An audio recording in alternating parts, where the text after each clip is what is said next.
Hello, আমি Stephen Sujoy. আপনাদের সবাইকে আবারও স্বাগতম জানাই Canada Bangladesh immigration essential YouTube চ্যানেলের পক্ষ থেকে। আশা করছি আপনারা সবাই ভালো আছেন। আজকে আমি আপনাদের সাথে নিউ ব্রান্সউইক পিএনপি প্রোগ্রামের একটা আপডেট নিয়ে একটু কথা বলতে চাই।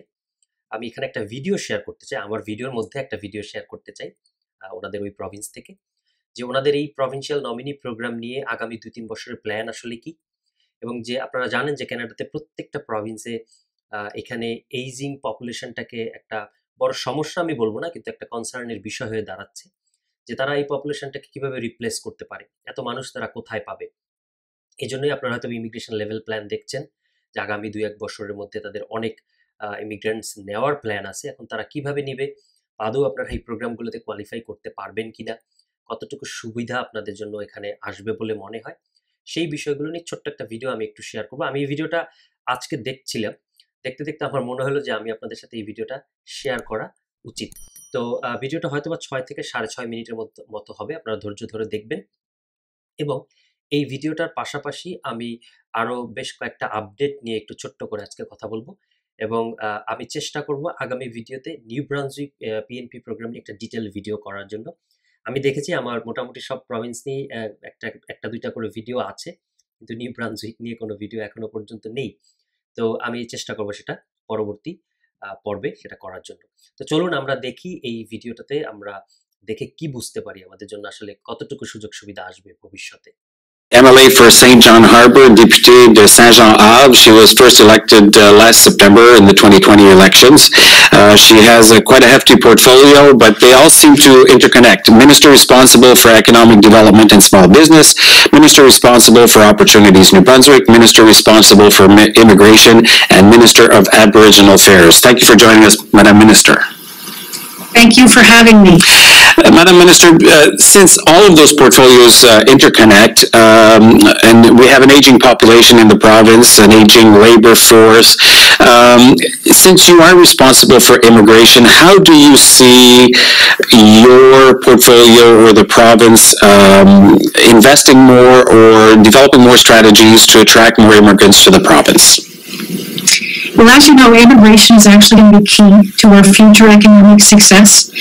Recently, with my new Ministerial Economic Advisory Council, which is actually representational from businesses right across the province, Francophone areas, Anglophone areas, First Nations, rural, urban, the number one priority was actually population growth and immigration. This is something that is paramount to this government, and we know that over the next 10 years, we're going to lose about 120,000 workers. So this is something that we're significantly invested in and significantly actually doing tons of work around. So I think in terms of what we're doing, our target is about 7,500 a year. Sadly, because of some lapses on the federal side of things with respect to the fact that they don't have the human resource capital right now to process the applications, we're seeing a bit of a slow lull right now, but it's not going to prevent us from doing the work that we need to do to get done to get this moving.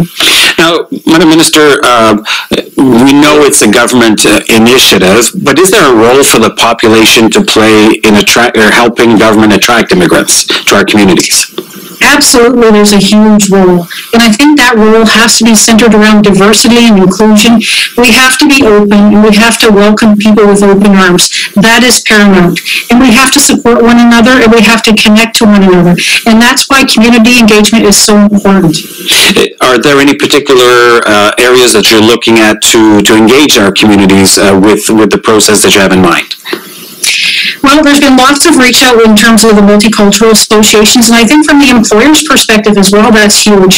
I know that, we're really, really focused on jobs. We're not just saying to people, come to the province of New Brunswick. We want to make sure that they have a sustainable way of life here, and that includes a good job. Now, here's an interesting one for you. With the pandemic rolling out worldwide, a lot of us are working from home. We've had no choice to work from home. New Brunswick seems to be quite high on the radar to offer that to Canadians or Americans who want to find, good affordable housing, great communities. Is there any opportunity for New Brunswick to promote workcations or to promote workers to find a good spot to work from home and great communities and a great province? We're actually doing some of that work now, and sadly, Nova Scotia got out ahead of us. but we actually have a campaign we're going to be rolling out, which is the Live for the Moment campaign. We're going to be talking about New Brunswick and the awesome opportunity we have here in terms of work-life balance, and also the fact that we've been so safe through COVID. We've really managed that process so well. So it's an opportunity for large metropolises maybe to take some of their opportunities and send some of their employees our way. They have this opportunity in New Brunswick to work from this location, and I think that, you know what, you can work anywhere now in the world in terms of making sure that you have access to connections and stuff. So I think that that's actually elevated our discussions around broadband and the connectivity issue as well. So absolutely, we're going to try to see if we can attract as many people as possible to the province. Our target is about 150 people over the next 6 months, and we figure that's going to inject about $8 million into the local economy. Very good. Well, we're out of time, Madam Minister, already. Thank you so much for sharing your insights on the numerous files, and sounds like there's exciting things about to happen on those fronts. Thank you again for joining us this afternoon. তো এই ছিল ভিডিওর বিষয়বস্তু। আপনারা আশা করছি সকলেই আপনাদের কাছে ক্লিয়ার বিষয়টা। তো এইজিং পপুলেশনটাকে নিয়ে তারা একটু চিন্তার মধ্যে আছে, এবং এই জায়গাটাকে রিপ্লেস করার জন্য ইমিগ্রেন্টরা একটা বড় সমাধান নিয়ে আসবে বলে মনে হয় তাদের কাছে। তো আপনারা যারা চিন্তা করছেন নিউ ব্রান্সউইক বা আটলান্টিক প্রভিন্সগুলোর অন্য কোনো প্রভিন্সে আপনারা আসবেন, চিন্তা করবেন, নিউ ব্রান্সউইক নিয়ে যদি কারো চিন্তা থেকে থাকে, আমি বলবো আপনারা ইসিএ এবং আইএলস করে আপনারা রেডি থাকেন। যদি ইন ফিউচারে আপনাদের জন্য কোনো সুযোগ আসে, যেন আপনারা সেই সুযোগটাকে সাথে সাথে ধরতে পারেন। তো আমি ভিডিওর শুরুতে বলেছিলাম আরও বেশ কয়েকটা আপডেট নিয়ে আমি আপনাদের সাথে একটু কথা বলবো। তো চলুন আমরা ওই আপডেটগুলো একটু দেখি। প্রথমেই যে আপডেটটা নিয়ে কথা বলবো সেটা হলো এআইপিপি প্রোগ্রাম। আপনারা যারা এআইপিপি প্রোগ্রাম এর বিষয়ে তেমন কিছু একটা এখনও জানেন না, স্টাডি করেন নাই, আমি তাদেরকে এই ভিডিওর শেষে আমি দেখাবো যে কোথায় গিয়ে আপনারা আমাদের চ্যানেলে যে এআইপিপি রিলেটেড যে ভিডিওগুলো আছে সেগুলো কিভাবে খুঁজে বের করতে পারেন। তো আপনারা জানেন হয়তো বা এআইপিপি প্রোগ্রামটা আসলে গত বছর শেষের দিকে 2020 সালের ডিসেম্বরের দিকেই কিন্তু শেষ হয়ে যাবার কথা ছিল, কিন্তু খুশির সংবাদ হলো এই প্রোগ্রামটা কিন্তু আসলে বন্ধ হয় না, এটাকে এক্সটেন্ড করা হয়েছে এই বছর ডিসেম্বর পর্যন্তই, যেখানে স্পষ্ট করে লেখা আছে দেখেন, পাইলট ওয়াজ এক্সটেন্ডেড আনটিল ডিসেম্বর 2021। তো যারা এখনো এআইপিপি প্রোগ্রাম নিয়ে চিন্তা করছেন তাদেরকে আমি বলবো যে আপনারা হতাশ হবেন না, আপনাদের এখনো সময় আছে, আপনারা চেষ্টা করতে থাকুন। একটু শুরুতে যদি এই এআইপিপি প্রোগ্রামের সাকসেস নিয়ে একটু বলি, যখন এই প্রোগ্রামটা 2017-এর দিকে লঞ্চ হয়েছিল, ওনারা খুব একটা আশা কিন্তু এই পাইলট প্রোগ্রামের উপরে রাখে নাই, কিন্তু তুলনামূলকভাবে ওনাদের আশার থেকে অনেক উপরে কিন্তু চলে গেছিল বিষয়টা পজিটিভভাবে। যেমন এই প্রোগ্রামে এই পর্যন্ত 5590 জন, যে আপনারা এখানে দেখতে পাচ্ছেন রেসপন্ডেন্টস। তো এই এআইপিপি প্রোগ্রাম আপনারা জানেন 4টা প্রভিন্সকে ঘিরে, যেমন নোভা স্কোশিয়া, নিউ ব্রান্সউইক, তারপরে প্রিন্স এডওয়ার্ড আইল্যান্ড, নিউ ফাউন্ডল্যান্ড এবং ল্যাব্রাডর। তো এই 4টা প্রভিন্সের নোভা স্কোশিয়াতে খুব বেশি একটা এআইপিপির রেসপন্ডার্সরা ছিল না, কিন্তু বেশি ছিল নিউ ব্রান্সউইকে। সো নিউ ব্রান্সউইকে আপনারা বিভিন্ন এমপ্লয়ারদেরকে আপনারা অ্যাপ্রোচ করতে পারেন। সেখানে কিভাবে আপনারা অ্যাপ্রোচ করবেন, আপনাদের ক্যানেডিয়ান রেজিউমি ফরম্যাটটা কী হবে সেই বিষয়ক ভিডিও আমার আছে, এবং ডেজিগনেটেড এমপ্লয়ারদেরকে আপনারা কিভাবে খুঁজে বের করবেন, তাদের সাথে কিভাবে কন্ট্যাক্ট করবেন, সেগুলো কিন্তু আমার এআইপিপি প্রোগ্রাম নিয়ে যে ভিডিওগুলো ছিল সেই ভিডিওগুলোর মধ্যে আছে। আচ্ছা, আমি একটু দেখিয়ে ফেলি, না হলে পরবর্তীতে এই জিনিসটা ভুলে যেতে পারি। ওকে, যারা আমাদের চ্যানেলকে জানেন, কিভাবে আমাদের চ্যানেলের নাম কি আপনারা জানেন, কানাডা বাংলাদেশ ইমিগ্রেশন এসেনশিয়াল। এই নামটা লিখে আপনারা যখন এখানে আসবেন, আপনারা সিম্পলি প্লেলিস্টেও যেতে পারেন, অথবা এই সার্চ বারটাকে ব্যবহার করতে পারেন। এখানে সংক্ষেপে এআইপিপি আপনারা লিখে সার্চ বাটনে ক্লিক করুন। দেখেন এআইপিপি নিয়ে 1টা 2টা 3টা 4টা, হ্যাঁ 4টা ভিডিও আছে আমার টোটাল এআইপিপি নিয়ে। সো আপনারা যদি আমি আশা করি যদি আপনারা এই 4টা ভিডিও একটু মনোযোগ সহকারে আপনারা দেখেন, আমার বিশ্বাস মোটামুটি ক্লিয়ার হয়ে যাবেন যে এআইপিপি প্রোগ্রামটা কি, কিভাবে এই প্রোগ্রাম থেকে পজিটিভ কিছু আশা করা যায়। তো এই ছিল এআইপিপি প্রোগ্রাম রিলেটেড কথাবার্তা।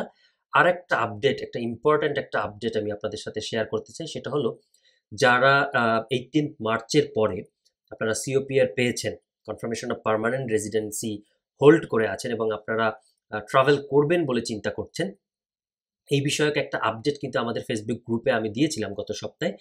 এখন আবার বলছি, কারণ গত সপ্তাহে কিন্তু এই হোটেলগুলোর লিস্ট তারা বলেনি। এখন এটাকে রিলিজ করছে যে কোন কোন এয়ারপোর্টে কি কি হোটেলগুলোতে আপনারা থাকতে পারবেন। ডেজিগনেটেড হোটেলগুলোর নাম কিন্তু দিয়ে দেওয়া হয়েছে। তো সেই লিস্টগুলো আমরা একটু চলে যাই। এটা আজকে থেকে শুরু হয়েছে। এটা কিন্তু ইমপ্লিমেন্ট হওয়ার কথা ছিল ফেব্রুয়ারির ৩ তারিখ বা ৪ তারিখ থেকে, সম্ভবত, আমার ডেটটা ঠিক মনে নেই, প্রথম সপ্তাহে। কিন্তু এটা করতে পারে না। যাই হোক, আইআরসিসি একটু পিছিয়ে গেছিল এই বিষয়টার জন্য।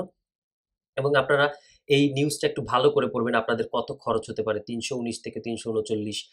এটা কোথায়? এটা হলো টরন্টোতে। আপনারা যদি এই হোটেলে থাকেন, আপনারা দেখবেন একটা এস্টিমেটেড একটা অ্যামাউন্ট ওরা এখানে দিয়ে দিয়েছে। কিন্তু আমরা আসলে যে বিষয়টা দেখবো সেটা list of government authorized hotels for 3 day quarantine. তো আপনাদেরকে এই হোটেলগুলোতে ৩ দিন থাকতে হবে। ৩ দিন থাকার পরে বাকি ১১ দিন যদি আপনাদের রিপোর্ট নেগেটিভ হয় তখন, এবং আপনারা যদি ক্যানাডাতে ঢুকতে পারেন, তখন আপনাদের বাকি ১১ দিনের কোয়ারেন্টাইন আপনারা আপনাদের মতো করে যেখানে থাকার প্ল্যান আপনারা করেছেন সেখানে থাকবেন। ওকে, তাহলে ভ্যানকুভার ইন্টারন্যাশনাল এয়ারপোর্ট যদি হয়, ৪টা এয়ারপোর্ট আমি বলছি, 4টা এয়ারপোর্ট দেখেন। ওয়েস্টিন ওয়াল সেন্টার ভ্যানকুভার এয়ারপোর্ট, এই হোটেলে আপনারা থাকবেন। ক্যালগারির কি হোটেল এখানে আছে দেখেন। তারপরে টরন্টোর এখানে ১টা ২টা ৩টা ৪টা, এবং মন্ট্রিয়ালে কয়টা আছে? ১টা ২টা ৩টা ৪টা। তাহলে সবচেয়ে কম হলো ভ্যানকুভারে শুধুমাত্র 1টা হোটেল। সো ভ্যানকুভার দিয়ে যারা আসবেন, হয়তোবা আপনাদের এখানে একটু হোটেলে জায়গা পেতে হয়তোবা সমস্যা হতে পারে। তো এই ছিল list of government authorized hotels আপনাদের 3 ডে কোয়ারেন্টাইনের জন্য। আপনারা এখানে থাকতে পারবেন, এবং খরচের বিষয়টা এটা আপনারা হোটেলের সাথে যোগাযোগ করলেই আপনারা পেয়ে যাবেন যে আপনাদের কত দিনে কত খরচ হবে, কতজন মানুষের জন্য কত খরচ হবে। তো ওকে, এখানে আরেকটা জিনিস বলা আছে দেখেন, this hotels are situated in the 4 Canadian cities that are currently accepting international air travel at this time: Vancouver, Calgary, Toronto and Montreal. This is not the full list, as more will be finalized in the coming days according to the government web page. তার মানে কি আরো কিছু আসবে। So আপনারা প্রত্যেকদিন একটু check করবেন, যারা আসবেন, যারা অলরেডি চিন্তা করে ফেলেছেন যে আপনারা আসছেন, আপনারা ট্রাভেল রেস্ট্রিকশনের মধ্যে আপনারা নেই, আপনারা ট্রাভেল রেস্ট্রিকশন এক্সেম্পটেড, আপনারা অথরাইজেশন আছে, আপনারা আসবেন, তারা একটু এই জিনিসগুলো একটু আপডেটেড থাকার চেষ্টা করবেন। তো এই ছিল 2টা এআইপিপি এবং আমাদের হোটেল যে লিস্ট, এই সম্পর্কে আপডেট। তো আজকে আমি আর তেমন কিছু বলবো না, কারণ অলরেডি ভিডিওটা বড় হয়ে গেছে। তো আমি চেষ্টা করব আগামী পর্বে, যেহেতু আমি বলেছিলাম ভিডিওর শুরুতে, নিউ ব্রান্সউইক নিয়ে একটা ডিটেইল ভিডিও আমি করব। তো যারা আমাদের চ্যানেলে নতুন আছেন, আমি সবসময়ের মতো রিকোয়েস্ট করি, আপনারা প্রত্যেক দিন আমাদের কাছ থেকে নিউ আপডেট পেতে হলে আমি রিকোয়েস্ট করব আমাদের চ্যানেলটাকে সাবস্ক্রাইব করুন এবং বেল বাটনে ক্লিক করে রাখুন, যাতে করে আমার ভিডিও আপলোড করার সাথে সাথে আপনারা সেই ভিডিওগুলো পান। আপনাদের সাথে দেখা হবে পরবর্তী পর্বে অন্য কোনো বিষয় নিয়ে। সেই পর্যন্ত আপনারা সবাই ভালো থাকবেন, সুস্থ থাকবেন। ধন্যবাদ।